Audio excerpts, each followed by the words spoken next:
आसमान का पंछी। ऋत्विक उठो बेटा, स्कूल जाना है। 7 बज गए और तुम अभी तक सो रहे हो। नेहा अपने बेटे ऋत्विक से कह रही थी। मम्मी सोने दो ना, वैसे भी मैं आज स्कूल जाकर क्या करूँगा। मेरे स्कूल में वार्षिकोत्सव की तैयारी चल रही है और मैं किसी में हिस्सा नहीं ले सका। आप तो जानती ही हैं, उस वक्त मैं बोर्डिंग स्कूल में एडमिशन पाने की तैयारी में जुटा था और आप ही तो मुझसे कहती थी कि ऋत्विक सिर्फ पढ़ाई पर ध्यान दो, ये खेल गाना बजाना कुछ काम नहीं आएगा। तुम्हें तो देहरादून के बड़े स्कूल में पढ़ना है। वार्षिक उत्सव की तैयारी में सारा समय बर्बाद हो जाएगा। अब आप ही बताइए, यदि स्कूल में आज पढ़ाई नहीं होगी तो केवल तैयारी होगी, तो मैं समय बर्बाद करने क्यों जाऊं। ऋत्विक बेटा, अभी तो देहरादून के स्कूल के एडमिशन की परीक्षा समाप्त हो गई है। तुम घर बैठकर क्या करोगे। सारा दिन समय बर्बाद करने से अच्छा है कि स्कूल में ही तैयारियों को देखो और मजे करो। मम्मी, मैं हमेशा वही करूं ना जो आप मुझसे कहती हैं। अगर आप कहेंगी तो मैं वार्षिकोत्सव में भाग लूंगा, आप नहीं कहेंगी तो नहीं लूंगा। आप स्कूल जाने को कहेंगी तो मैं जाऊंगा, नहीं कहेंगी तो नहीं जाऊंगा। क्या मेरी कोई मर्जी नहीं। क्या मैं आपके हाथों की कठपुतली मात्र हूँ। ठीक है, मैं स्कूल जा रहा हूँ। आपको पता है मेरे स्कूल के सारे दोस्त मुझे कितना चिढ़ाते हैं। मुझे टीचर को भी जवाब देना पड़ता है कि मैं वार्षिक उत्सव में भाग क्यों नहीं ले रहा हूँ। मैं सबसे क्या कहूँ कि मेरी माँ को ये सब समय की बर्बादी लगती है। जब शाम को मेरे सारे दोस्त खेलते हैं तब भी आप मुझे पढ़ाती ही रहती हैं। दूसरे बच्चों की तरह मेरी भी खेलने का मन करता है, लेकिन मेरे मन को समझने वाला यहाँ है कौन। मैं तो बस घड़ी की सुई की तरह भागता ही रहता हूँ। आखिर सबको पीछे छोड़ते हुए मुझे सबसे आगे जो निकलना है ना माँ। ऋत्विक अपना गुस्सा जाहिर करते हुए वहां से उठकर चला गया। नेहा ने ऋत्विक का यह रूप पहले कभी नहीं देखा था। हालांकि नेहा के पति आनंद उसे हमेशा कहते थे कि बच्चों को अपने हिसाब से भी जीने दो, लेकिन वो आनंद को भी चुप करा देती। नेहा चाहती थी कि उसका बेटा देहरादून के बड़े बोर्डिंग स्कूल में पढ़कर बड़ा आदमी बने। ऋत्विक 8वीं कक्षा में जाने वाला था और बोर्डिंग स्कूल का रिजल्ट भी कुछ ही दिनों में निकलने वाला था।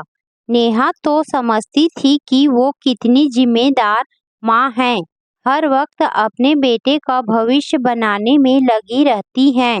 लेकिन जिस बेटे के बारे में वो इतना सोचती हैं, वो उसके बारे में क्या सोचता है ये जानकर वो अचंभित रह गई। खुद को एक समझदार और जिम्मेदार माँ समझने का उसका भ्रम अब टूट चुका था। मन एक अजीब सी उधेड़ बुन में लग गया था, जैसे अतीत में झांक कर जानना चाहता हो कि आखिर चूक हुई कहाँ।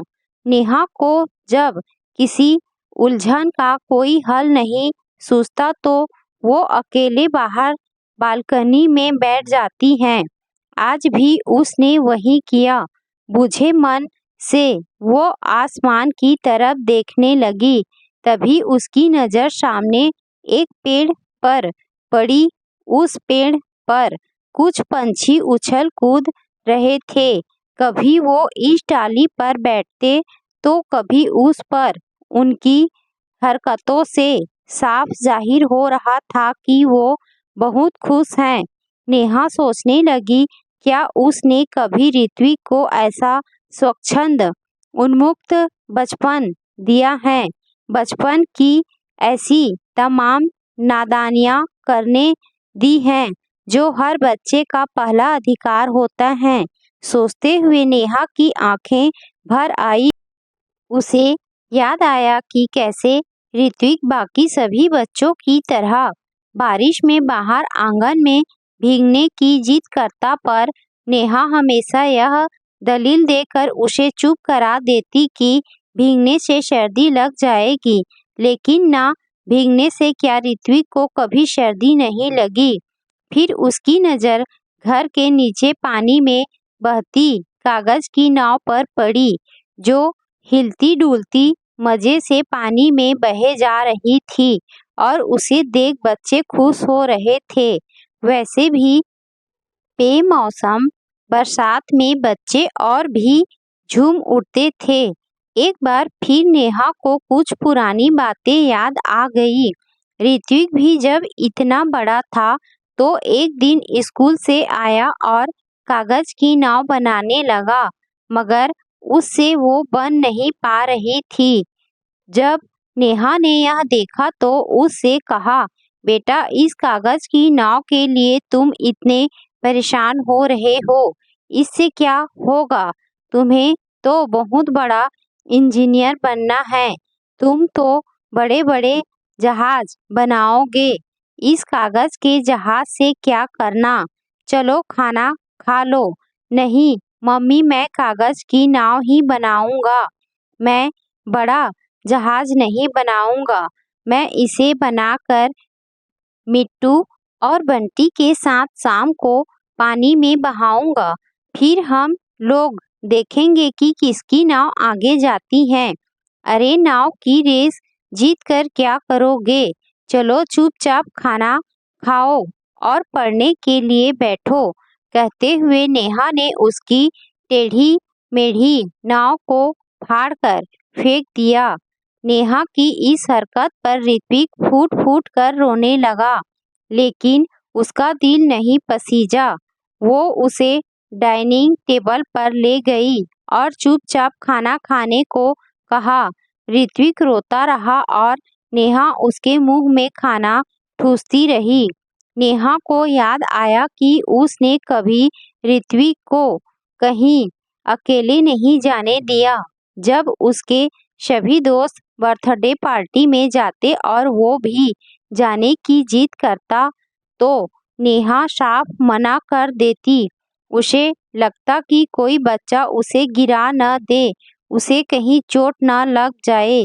यही वजह थी कि वो उसे छुट्टी के दिन भी दोस्तों के घर नहीं जाने देती थी। वो हमेशा उसके दोस्तों से कहती कि वो सभी उसके घर आ जाए, लेकिन ऋत्विक उनके घर नहीं जाएगा। शुरू शुरू में तो दोस्त उसके घर आते थे, लेकिन धीरे धीरे सब ने आना बंद कर दिया और ऋत्विक अकेला पढ़ता चला गया। जब भी उसने इस बारे में नेहा से शिकायत की तो उसका जवाब होता कि आखिर ऋत्विक को दोस्तों की जरूरत ही क्या है। उसकी माँ ही उसकी सबसे अच्छी दोस्त है। ऋत्विक तब घुट के रह जाता। नेहा को शायद तब उसकी घुटन का अंदाजा नहीं हुआ, लेकिन आज अपने जवान होते बेटे की बातों से उसे ये आभास हो रहा था कि सच में उसने अपने बेटे को इतना जकड़ कर रखा कि उसका बचपन ही दब कर रह गया। वो बचपन जब व्यक्ति आसमान का स्वच्छंद पंछी होता है। वो बचपन जहाँ इंसान बेफिक्री से सिर्फ वर्तमान में जीता है। वो बचपन जिसकी खट्टी मीठी यादें उम्र भर जहन में ताज़ा रहती हैं और जीने का संबल बनती हैं। वो बचपन जो कभी लौट कर नहीं आता और जिसे दोबारा जीने की ख्वाहिश हर दिल में रहती है। मन में ऐसे ही न जाने कितने विचार एक साथ उथल-पुथल मचा रहे थे। नेहा के आंसू थमने का नाम नहीं ले रहे थे। तभी कुछ सोचते हुए नेहा उठी और मन ही मन बुदबुदाने लगी, जो समय बीत गया उसे तो मैं वापस नहीं ला सकती, लेकिन अपने बेटे से माफी तो मांग ही सकती हूँ। वो अंदर आई तो देखा ऋतिक स्कूल जा चुका था। दूध का ग्लास वैसे ही रखा था। आज जाने से पहले ऋत्विक ने उसे बाय भी नहीं किया। फिर कुछ सोचते हुए नेहा जल्दी जल्दी तैयार हुई और नीचे जाकर उसने गाड़ी निकाली। रास्ते में एक गुलदस्ते वाले के पास उसने गाड़ी रोकी और उससे बढ़िया सा गुलदस्ता बनाने को कहा। वह गुलदस्ता लेकर ऋत्विक के स्कूल के पास खड़ी हो गई। संजोग से तभी ऋत्विक की बस आई। ऋत्विक बस से उतरा तो अपनी गाड़ी सामने देखकर वहां रुक गया। माँ को सामने खड़ा देख उसने बेमन से पूछा, मम्मी आप यहाँ क्यों आई हैं? तुम्हें कुछ देने और तुमसे कुछ कहने। पर यहाँ ऐसी क्या बात है? ये तुम्हारे लिए है बेटा, मुझे माफ कर देना। ऋत्विक ने गुलदस्ता लिया और उसमें वह नोट पढ़ा जिसमें लिखा था, मुझे माफ कर देना ऋत्विक बेटा, मैंने तुम्हें जन्म तो दिया लेकिन अच्छा जीवन नहीं दिया। मैंने तुम्हें खुले आसमान में उड़ने का हौसला तो दिया लेकिन अपनी मर्जी से उड़ने की इजाज़त नहीं दी। तुम्हें उड़ने के लिए पंख तो दिए लेकिन उड़ने से पहले ही उन्हें काट दिया। मैंने तुम्हें कभी आज़ाद चिड़िया की तरह स्वच्छंद महसूस नहीं करने दिया। मैं तुम्हारी गुनहगार हूँ, तुम्हारी स्वार्थी माँ। माँ के मन के भाव पढ़कर ऋत्विक रो पड़ा और नेहा से लिपट कर बोला, नहीं माँ, आप मुझसे माफ़ी मत मांगिए, बल्कि आज तो मैं आपका गुनहगार हूँ। आज मैंने आपसे कितनी बदतमीजी से बात की, कितना कुछ कह गया। मैं आपसे ऋत्विक की बात को बीच में ही काटते हुए नेहा ने प्यार से उसके सिर पर हाथ फेरते हुए कहा, नहीं बेटा, यदि तुम आज नहीं कहते तो बहुत देर हो जाती और शायद मैं अपने बेटे को खो देती। आज तुमने अपने दिल की बात कहकर मुझे अपनी गलतियों का एहसास कराया है, मुझे मेरे मातृत्व का बोध कराया है। सही मायने में आज मैं तुम्हारी माँ बन पाई हूँ, तुम्हारी भावनाओं को समझ पाई हूँ। आज मुझे इस बात का एहसास हुआ है कि मेरी ख्वाहिशों का बोझ उठाते उठाते तुमने न जाने अपनी कितनी ख्वाहिशों को मन में ही दबा दिया। माँ के अविरल बहते आंसुओं को पोंछते हुए ऋत्विक ने उनके होठों पर उंगली रखते हुए उन्हें चुप हो जाने का इशारा किया। चुप हो जाओ मम्मी, मेरे दोस्त देख रहे हैं। अरे हाँ, मैं तो भूल ही गई थी कि तुम्हें स्कूल जाना है। माँ के इस बदले रूप की खुशी ऋत्विक के चेहरे पर भी साफ नजर आ रही थी। उसने माँ को कसकर गले लगाया और उसके माथे को चूमते हुए कहा, I love you mummy. School से लौटकर आपसे ढेर सारी बातें करूँगा, अभी चलता हूँ। उछलता हुआ ऋत्विक अपना गुलदस्ता अपने दोस्तों को दिखा रहा था। नेहा का नोट उसने जेब में डाल लिया। नेहा अपने बेटे की समझदारी पर फूले नहीं समा रही थी।